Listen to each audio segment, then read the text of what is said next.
Hi అండి, అందరికీ నమస్కారం. Welcome back to my channel. ఇప్పుడే అందిన వార్త, 1000 కోట్లతో పట్టుబడ్డ సీఎం తీవ్ర కోపంలో హైకమాండ్ అండి. మరి ఆ వివరాలు ఏంటో ఈ వీడియోలో తెలుసుకుందాం. వీడియో ఎక్కడ కానీ స్కిప్ చేయకుండా ఎండ్ వరకు చూడండి, అప్పుడు పూర్తి ఇన్ఫర్మేషన్ అర్థమవుతుంది. అలాగే వీడియో నచ్చినట్లయితే ఒక లైక్ చేయండి. ఇంకా సబ్స్క్రైబ్ చేసుకున్నట్లయితే మన ఛానల్ సబ్స్క్రైబ్ చేసుకుంటారు. నేను చేసే ప్రతి ఒక్క వీడియో మీకు రీచ్ అవుతుంది. ఇక వివరాలకు వచ్చినట్లయితే, కాంగ్రెస్ ప్రభుత్వంపై బీఆర్ఎస్ వర్కింగ్ ప్రెసిడెంట్ కేటీఆర్ సంచలన ఆరోపణలు చేశారండి. ధాన్యం కొనుగోలులో 1000 కోట్ల కుంభకోణం జరిగిందని ఆరోపించారు.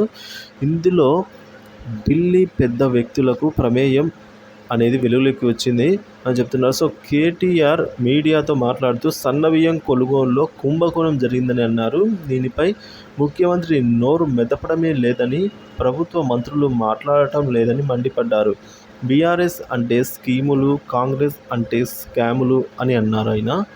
రాష్ట్ర కాంగ్రెస్ తీరు వీధుల్లో దోచుకొని ఢిల్లీలో పంచుకున్నట్లు ఉందని కేటీఆర్ వ్యాఖ్యానించారు.